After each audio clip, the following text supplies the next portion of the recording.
Okay. What's another word for percent change? Relative change, yeah. So sometimes we use that.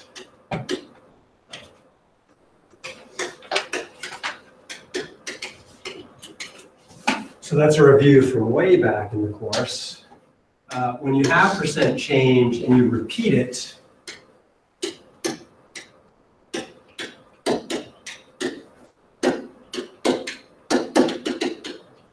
then you get an exponential equation.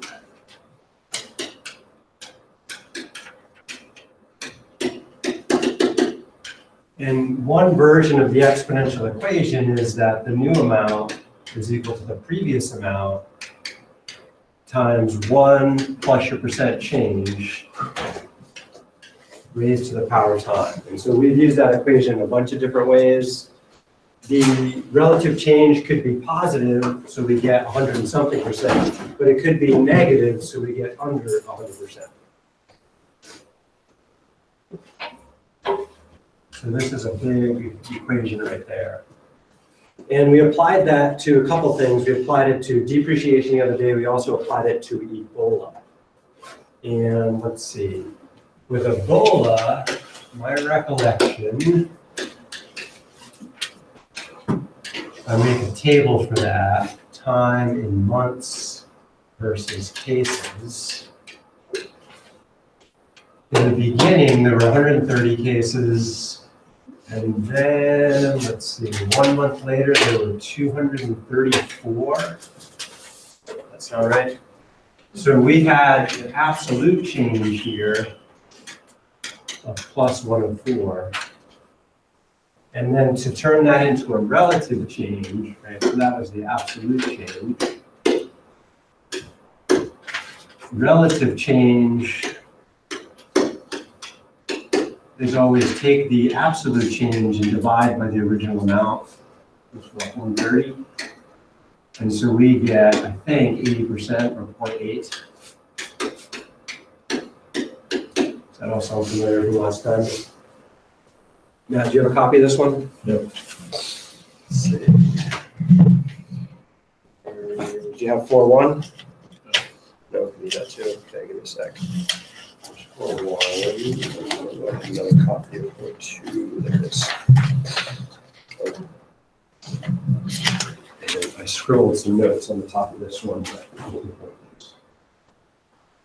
And Robert, we'll address the questions that you have in a minute. So to continue this table, we have two choices. We can go and do a linear model like we were playing with before, or we could do a relative change or exponential model there. So the linear model, to review that was what we studied last module. So with the Ebola, there's like an 80% increase in cases. It was an 80% increase in cases in the first month, is what we found. Yeah, I'll come back to that in just a minute. So the next question, after you calculated the absolute and relative change, asks you to come up with a linear model. Did they tell us which letters to use? I can't remember. C and T. Okay. C for cases, T for months. So the linear model then is going to look like we have a rate of change of 104 cases per month, would be our slope, times T, the number of months, plus the starting value, which is how many cases did we start at? 130. All right, and just a reminder, this number right here is our slope. Slope here represents the absolute change from 1 month to the next.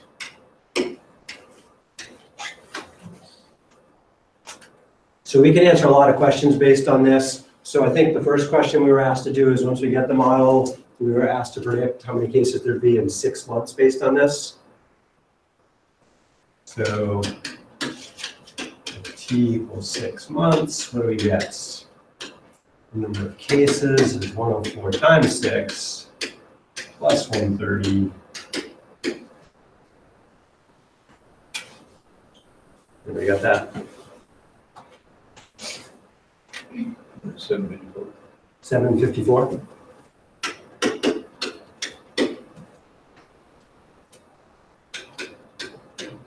So in the 6th month of the Ebola outbreak, if this model is accurate, then there'll be 754 cases. So we can use the model to predict stuff. Now, a lot of times we put this in a spreadsheet and we can do guess and check on things. Like suppose we wanted to know when there's going to be 1,000 cases or more. Yeah, we'd set C equal to 1,000. So let's check that out. When will there be 1,000 cases? And so besides guessing and checking on a spreadsheet, which is fine, we can solve this equation. So we have 1,000 equals 104t plus 130. What do we do first to solve this sucker? Subtract the 130, because we want to undo what's happening to the time.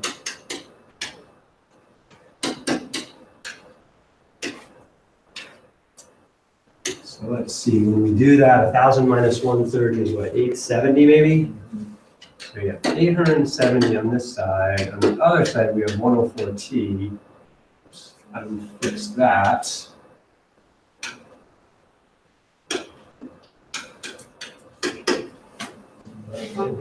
Divide 104 out. Okay, so now I need some calculator help from y'all. What's 870 over 104? Okay, 8.4 to the nearest tenth? Yeah. Anyone else get that?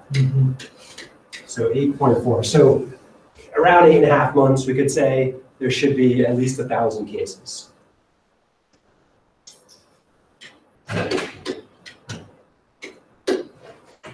So we played a lot with linear models last section. So now we're ramping it up to these exponential models. Questions on this one? So the 1,000 cases, that's not in the worksheet. I'm just reminding you some stuff from the last module. All right, so what was our other model? So we also could do an exponential model for Ebola. And so some things to consider there is we calculated a relative change of 80%, or 0.8 if you want to write it as a decimal. What was that? I heard a comment. Emily, what was that? I said 0.8. So if you do 0.8, that'll need your answer. 0.8 is the relative change. Next, we need to come up with a model. So if we have 80% more in the next month, how much will we have total in the next month as a percentage? We get 80% more. What's the total percentage in the next month? It's, what is it? Whatever 80%. Okay, well that's how much more. How do we calculate the total though? So 108%. Yeah, we have to add 100 to it because 100% is where we started, and we add 80 to that. So we end up with this other idea called the growth multiplier. Oops, extra letter there. What is that?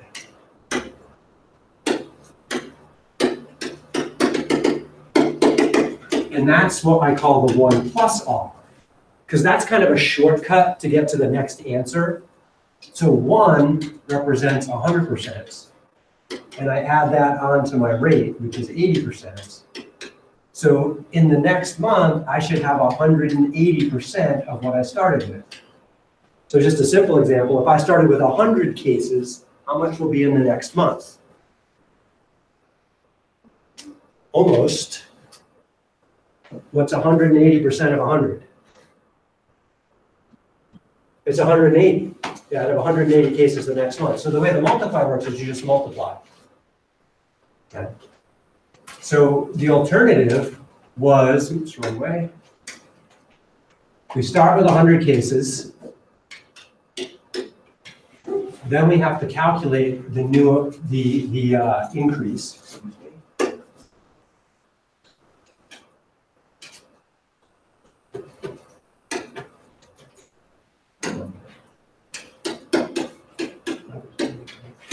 The increase is always going to be 80% more, so I would have to take 80% off 100. That's going to give me 80. Then what do I do with that 80? I have to add it back on, so then the new amount is going to be 110. plus the 80. And that's the 180. And so what we've been working on in the last couple lessons is to say, well, there's a shortcut to this two-step process there, and that's to just use the 180%. So take whatever you want to start with, in this case 100, and just multiply it by 180 as a decimal. What's 180% as a decimal? 1.8. Yeah. So 1.8 is my growth multiplier. What's 1.8 times 100?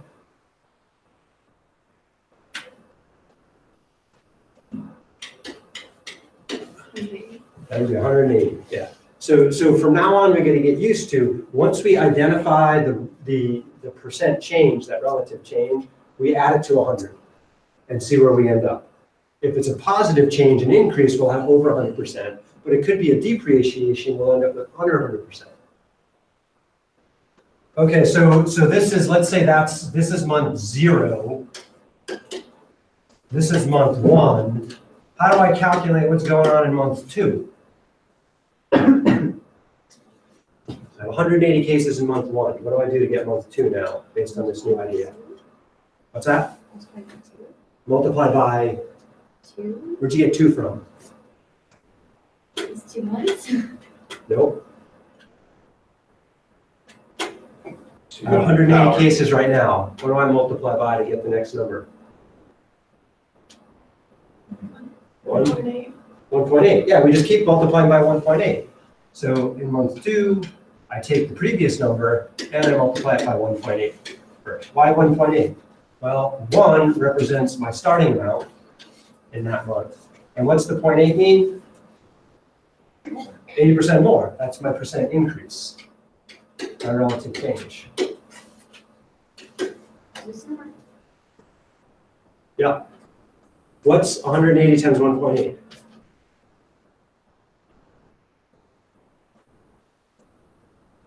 324.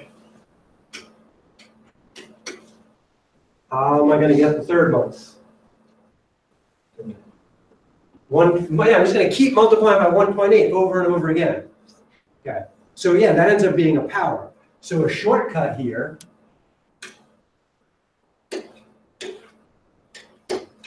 if I started with 100 cases, this is a little different than the worksheet. In the next month, I'm going to have 100 times 1.8. In the month after that, I'm going to take whatever this gives me, and I'm going to multiply by 1.8 again.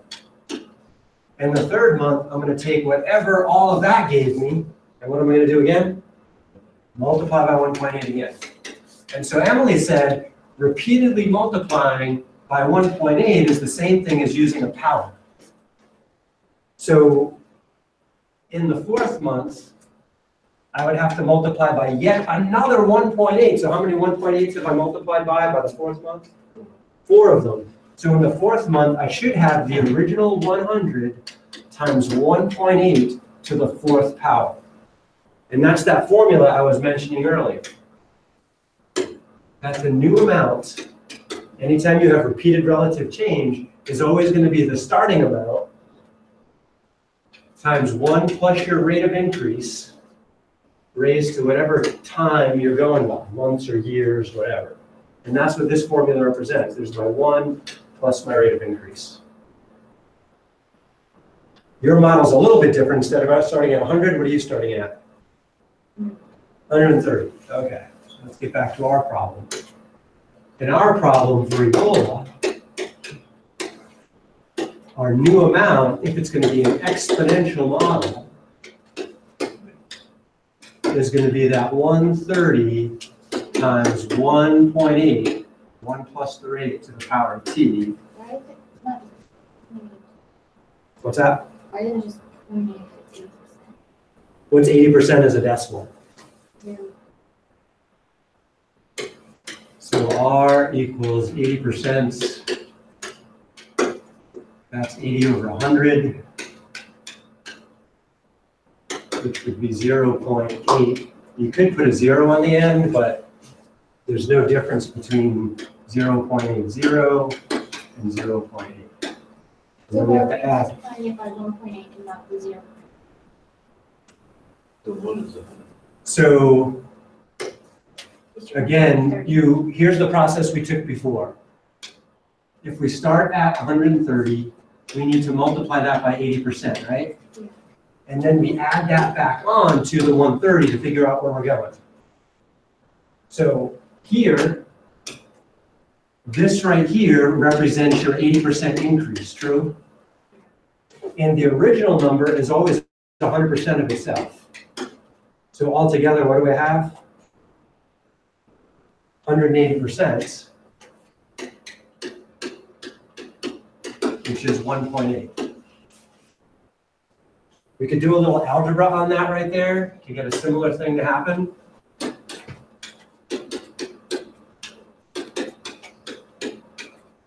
Can we factor something common out of this sum? What's common to each part of the sum? The 130 is common. Factoring is like doing what? Multiplying or dividing? Backwards. Dividing. Yeah, factoring is dividing. What's 130 divided by 130?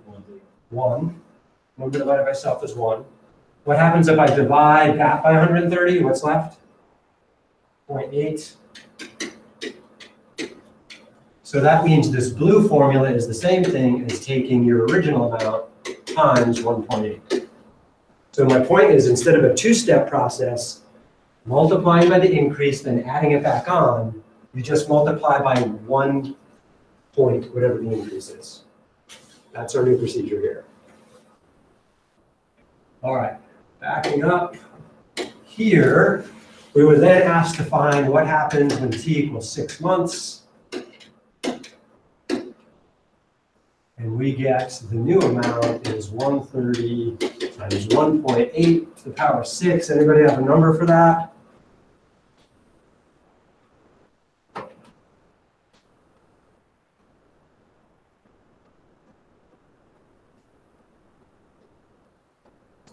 Should be quite large.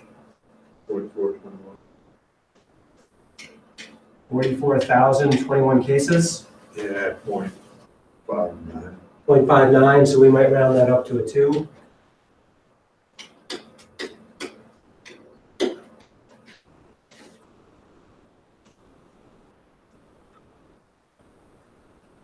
We're going to do that one more time. So I'm going to put this in a table. T months, Ebola cases. We started off with 130. Then we jumped 1 month later to 234.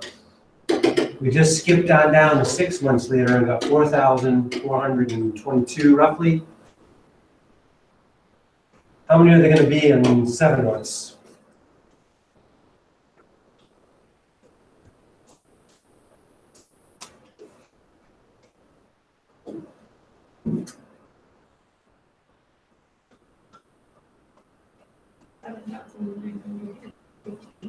$7,958.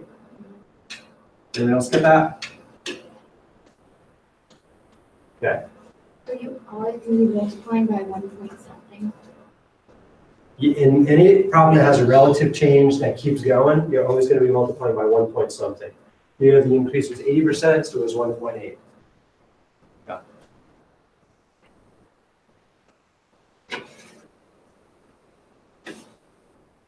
All right, so somewhere in between here,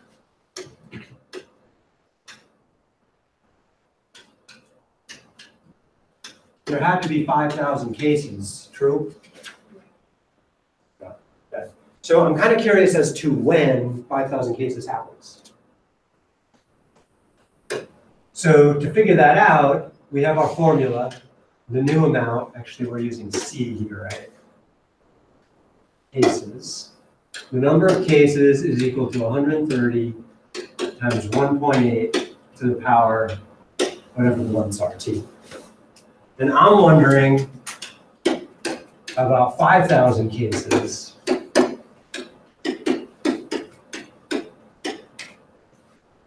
And we can start guessing at that. We know it's between 6 and 7.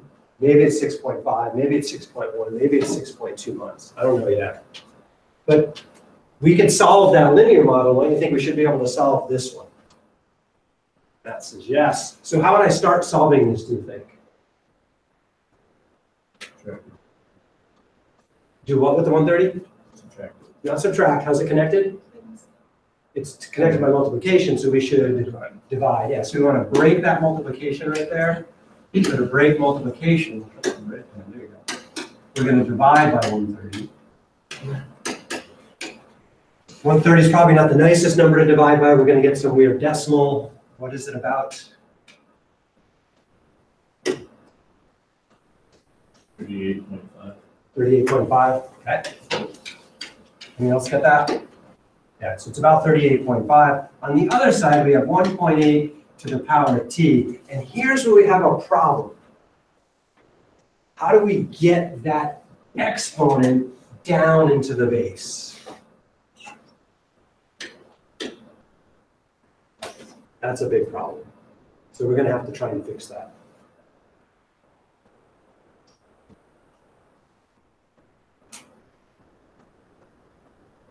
It's a power, it's not a multiple. You can't divide by 1.8. Can you root it? What's that? Root it? One more time, I can hear you. Like root it, like and square root? Ah, square root would apply. That's an excellent idea. If it was something like t squared equals that 35-ish, then we could take the square root. But notice the t is in the base and the 2 is in the power. Over here, the t is in the power, right? So a square root won't work because the power is not 2. Square root undoes a square. So everything's on the right track. We need something that undoes a power that changes, which isn't quite a square root. So it's not a root thing. I'm going to leave that hanging for a minute. Let the anticipation build, if that's okay. So in the meantime, take a look at your second page of your worksheet. See if there's any questions you need to finish up right now, and finish them up. I'll give you a few minutes to do that. And then I'll try to end the anticipation on this and show you how we do it. We're going to look at a whole new kind of math you may have never seen before. Robert looks so excited about that. Remember those commercials for the rubber brick you could throw on the TV? Yep. That, just that. You want to throw one of those? I need some rubber bricks in here to throw. That's a good idea. That is a really good idea. Just turn my head thinking about what you were talking about.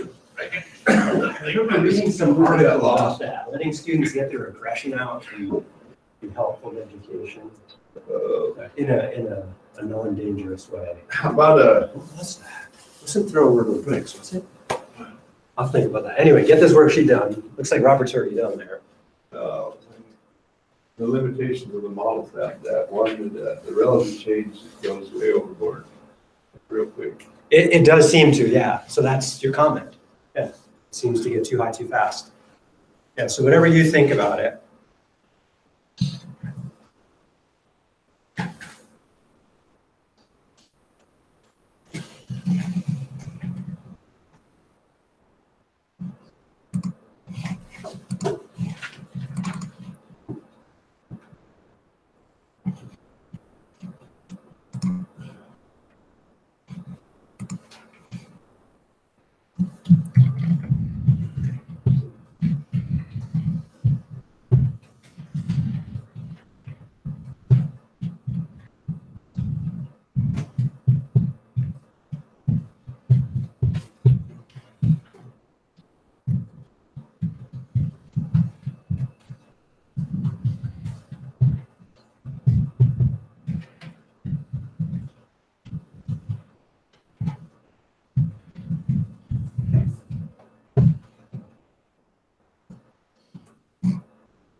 So just for fun, over 12 months, here's a picture of the linear growth, blue, versus the exponential growth. Kind of Robert's comment. This seems a little excessive. Where are we up there? 25,000-ish. Question? What does that look like? What do I have to do like this? What other things? Percent. So I know that I'm at this much of this. Correct. Yeah, I'll do that. that's right. So. Yeah, that's just a different way to look at it. So do I get that one right?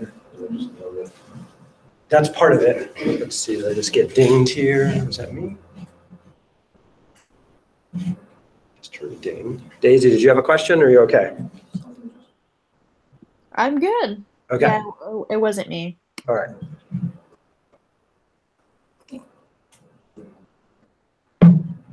Question, which one? So, let's see.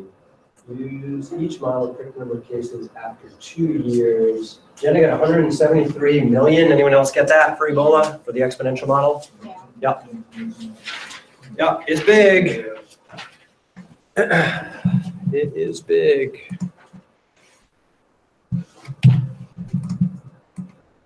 So I only went down 9 months. I didn't even go 12 months. Oops. And it's still 25,000. So where did you go? 2 years? That'd be 24 months. Yeah, 174 million-ish. That's a lot of cases. But with the other one, we don't think That's probably more people than might live in Western Africa, maybe? No, there's probably more than that. That's most of them, maybe. but the linear model, you know,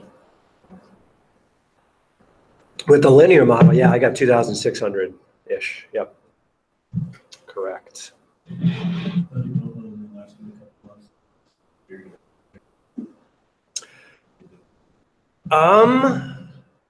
I think it lasted at least a year there. Let me see. I remember looking this up the other day. Ebola, 2014 outbreak.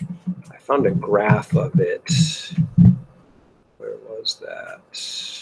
I think the CDC had an interesting one. This one, maybe?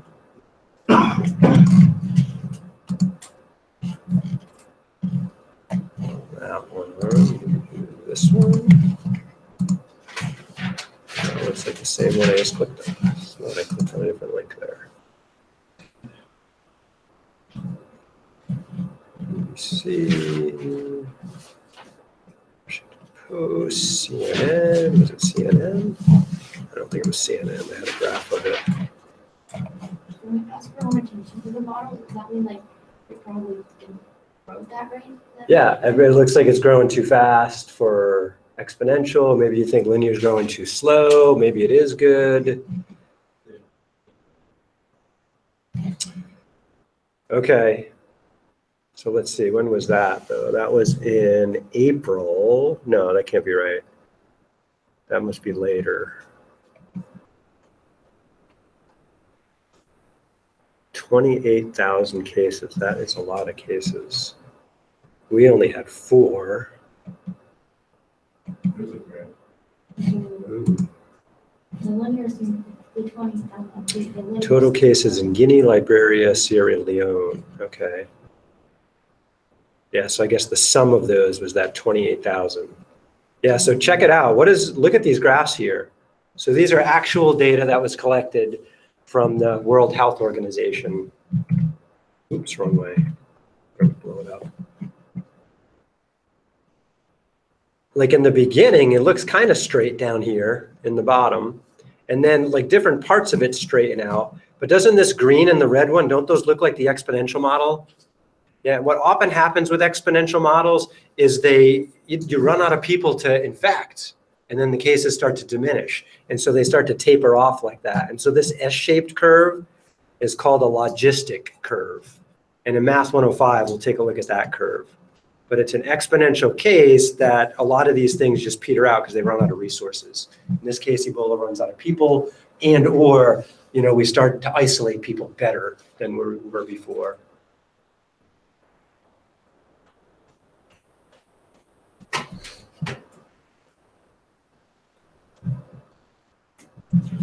All right, everybody got something down for the limitations of the models? And there's really no best answer there. It's just kind of, what do you think? Why is the linear good? Why is it bad? Why is the exponential good? Why is it bad? Yeah, so according to this, it looks, these are all pretty much classic logistic growth S curves. They start off exponential, but then something happens to dampen their effect. All right, so we're gonna do a little bit of review stuff. So I'm gonna reach way, way, way back in your heads to lesson 1.3. Anybody remember what we were doing back in module 1? That was a long time ago. It was back in early October, I think. They were doing a lot of stuff with populations, right, and big numbers. So exponents came up, we were playing with scientific notation. And what happened there is when we were playing with scientific notation, we had to just go over some rules of exponents.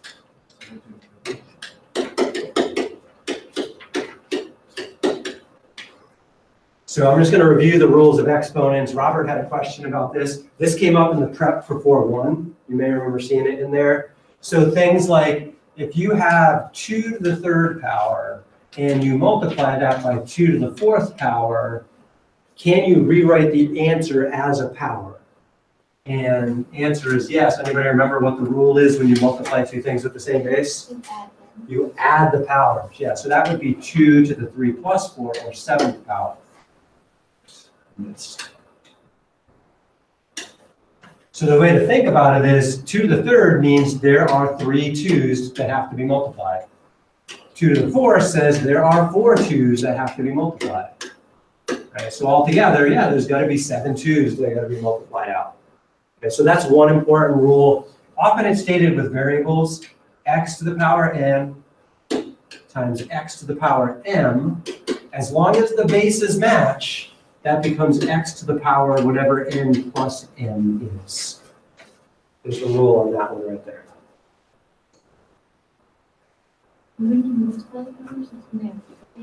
We'll get to the multiplying powers in just a minute. So hang on, hold that thought. Before I do that, I want to talk about subtracting powers. So if you have something like 2 to the 5th power divided by 2 to the 2nd power, then you could multiply all that out and do the division, or you could notice, well, that's 5 2's in the top. And there are 2 2's in the bottom. How many more 2's are in the top? 3. 3 more. How did you get 3? Well, 5 minus 2 is 3.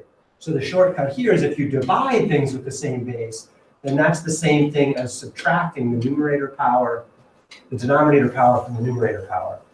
Right? You get to cancel. Canceled means divide and get a 1. So that's 2 to the 3rd power. So in variables, that would look like this. If you have x to the power n divided by that same x to the power m, you get to ditch the fraction, keep the base, the numerator minus denominator exponent. Oops, I was missing there. All right, so that's another rule we learned way back when. That might come up again for us. Emily, when do you multiply? Multiplying powers comes in situations like if you took 2 to the 3rd power and then you squared it. And here's why. The square on the outside means take that parentheses and multiply it by itself. What happens to be inside the parentheses? Yeah, that's the 2 cubed. Well, there's 3 2's here, and there's 3 more 2's there. Altogether, how many 2's do I have multiplied? There's 6 of them. 2 times 3 is 6. So the shortcut here, 2 to the 3 times 2 power is the 6 is the shortcut. So that's when we have a power to a power, we multiply. And that's going to happen to us later in this section, or this module. So if you have some base to the power n, and that whole thing gets raised to another power, that's when you multiply. What did you like say the bases aren't the same? So like one base is 2 and one base is like 4. If the bases are different, you're kind of out of luck. So Yeah. technically, shouldn't you do questions with bases that are different? Well, there is another rule. So if I had like 2 times 3 to the power 2, the power, if I ignore the order of operations for a minute, the power means take that parentheses and multiply it by itself. All right, what's inside the parentheses? That's 2 times 3. Wouldn't you agree, though, this is just a whole bunch of multiplications? I really don't need the parentheses anymore. That's 2 times 3 times 2 times 3. Wouldn't you also agree I can multiply in any order I want? Forward, backward, start in the middle. So I could say that's the same as 2 times 2 times 3 times 3. And isn't this guy 2 squared? And that's 3 squared. So, oops.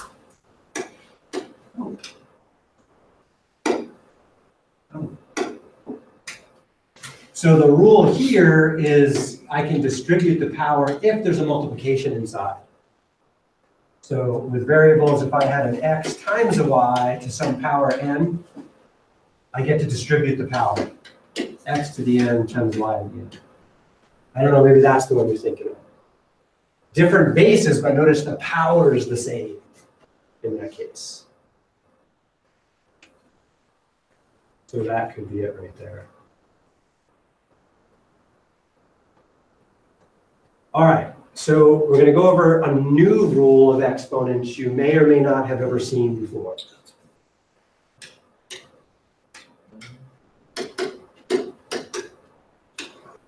And so I'm just going to go over an example, and then we'll see if our calculator can help us with the example. What is 10 to the second power? 100. And I'm going to leave a little space. What is 10 to the third power? 1,000. I would like to find a power that gives me something in the middle here, like 600.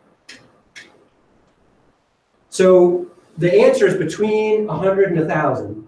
So the power has got to be somewhere between 2 and 3. So this is a lot like that problem I was looking at earlier with the Ebola cases. How can I find out when there was 5,000 cases? It didn't exactly fit 6 months or 7 months. It's somewhere in between. So this is a similar idea. So what I need to do is I need to find a way to undo the power. And anybody got a smartphone or a computer out? Oh, good. Look at this. Everybody's got smartphones and computers. I'd like you to look up the following word. Logarithm. It's a beautiful word. Logarithm. I wanted to name my firstborn child that, but my wife refused. She thought it was too weird. What's that? Logarithm. Sounds great. What's it mean? Anybody find a definition? It's a quantity representing the power to which a fixed number, the base, must be raised to a reduced given. Okay, so an exponent is a logarithm is a power. Yeah, so that's the key here. Logarithm is a power or an exponent. They are synonymous. Exponent. I'm going to use exponent instead of power if that's okay. They're synonyms for each other. Okay. So this missing number question mark that I'm looking for, it is an exponent, but it could also be called a what?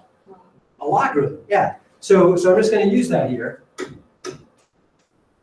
My missing number is a logarithm, which I'm just going to call log for short because that's a long word and I'm not very good at spelling. Yeah, most calculators have a log button. Yeah. What's the object of my power here? What am I trying to get to? I'm trying to get to the 600. So what I'm going to do is I'm going to put a parentheses and put the 600 here. So what this means is I want the log of 600. What that means is I want the power to give me 600. So find your calculator, see if it has a log button. See if I can find a calculator with a log button here. Let's see. Computer, hopefully Internet Explorer will work for me today. Come on, show me a calculator. 2 plus 2, is it gonna, yeah, there's a calculator, excellent. Is there a log button? LOG, okay. So on this calculator, I think I have to hit the 600 first and then the log. Nope, backwards. I have to hit the log first and then the 600. And 2.77815, y'all getting a similar number on your calculator? Okay, so 10 here. So we think the power is about 2.77-ish. Right, was it 771? I can't remember. 778. 778, okay. 778 what? Okay, so let's call it 2.778. We'll throw a little 8 there. All right, so going back here, I think if I take 10 to the power 2.778-ish, I should get about 600. So now ask your calculator, what is 10 to the power 2.778? Is it close? 599.79. 599.79. That's pretty close to 600. And if you wanted to get closer to 600, what would you do? Throw more decimals, right? So what are the next two decimals? 7781 what? You remember? That's gone. Let's see, what does my screen say? My screen says 815. You could go 815125. 815125. That should get pretty darn close to 600 on most calculators.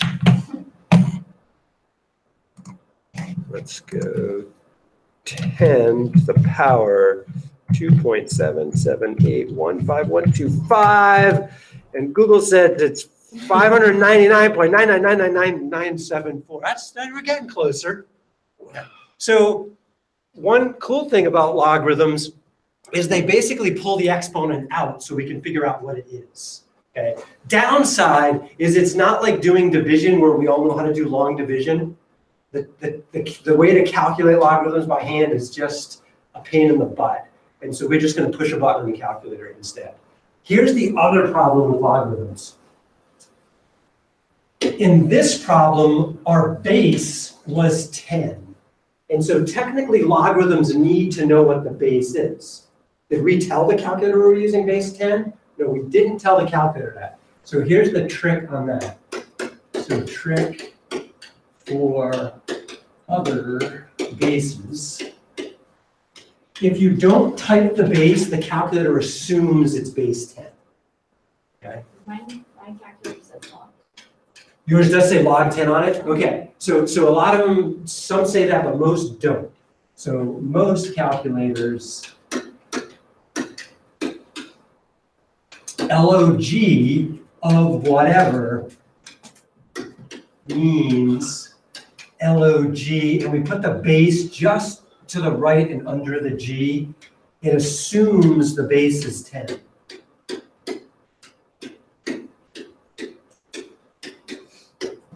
That's a 10.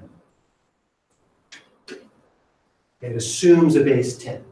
But generally, we're supposed to write the base down when we do it. Okay? So for example, if somebody said 2 to what power is 9? Well, I know 2 to the third is 8, so it's going to be a little bigger than 3. If I want to translate this into a logarithm to solve for the power, translate. I would say the power, the exponent. What's an exponent mean the same as? A log. So we say exponent equals log. Then we make a note of the base. What's the base here? And we write that down and slightly below. And then we throw in a parentheses and we write our target value, 9. Now, calculator doesn't have a log base 2 button. So the trick on the calculator is to take what's called the common log of 9, which means what power would you raise 10 to? That's not what I want. I want what power you raise 2 to. To trick the calculator into giving you the right answer, you divide by the log of the base you want. So see if you can get your calculator to make that calculation right there. Log of 9 divided by the log of 2. That should give me the number I want. Divide by the log of the old base. And every calculator is a little bit different. And so it's trying to figure out how to type it on your calculator. What's that? Yours, oh, yours can do other logs? No, you just have to put the log second. You have to put the number in. Yes, so Apple calculators, iPhone calculators they're kind of, you gotta type things a little backwards in. So on this calculator, Microsoft gave me clear, I think I just type it as I see it.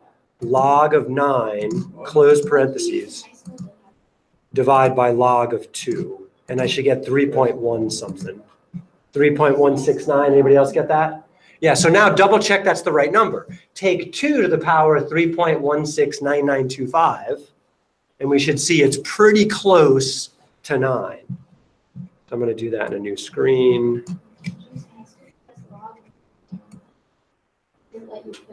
You had one in high school that let you put a different base in?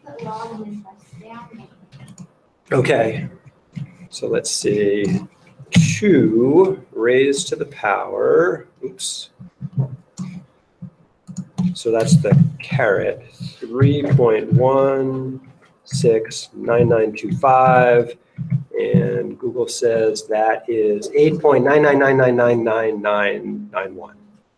Pretty darn close to 9, my target value. So the problem with logarithms, it's kind of like taking a square root. You get this crazy decimal that, and sometimes with division, you get this crazy decimal that goes on and on and on. And you just have to decide, I'm just going to round here and say it's close enough. Is the best we can do there. Okay. So now our new goal is to just kind of get used to writing logarithms. So let's go back to the Ebola problem and see if we can find that power. So let me find that slide. Let's see, that was way back here somewhere. Right here maybe? Nope, not that one. This one? Not that one. Nope.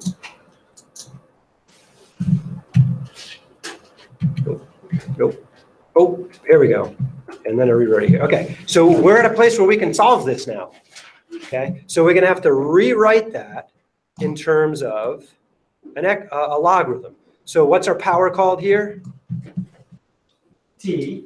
So we would write T equals, and what do we write next? Log. And we're going to jump straight to the calculator cheat sheet way. It's take the log of your target. So the target's 38.5. Since that base is not 10, what do I have to do next? Divide by the log of it. Yeah, so I have to divide by the log of 1.8 to adjust for the right base. So that right there should be the number of months, and it should be some number between 6 and 7 is what our table predicted. What is it, 6.21. Yeah, so 6.2-ish, 6.2 months. So the 0.2 isn't 2 days, it's 2/10 of a month, whatever that is for days, right? I don't really know off the top of my head. So we're getting about 6.2 months, which totally agrees with our table here. It's somewhere in between 6 and 7. Now 5,000 is closer to 4,000, so that leads me to believe the answer should be closer to 6 months than 7 months. So that seems totally reasonable here. So logarithms open up us the ability to solve an equation we couldn't even touch before, which is pretty awesome. All right, we're on time for fun with math today. We just scratched the surface on worksheet 3. I'll give that out tomorrow. So try catching up on your preps and homework for 4.1 and 4.2. If you finished writing up 4.2, please feel free to turn it in. Otherwise, you can give me that tomorrow. We'll have more fun with logarithms and exponents tomorrow.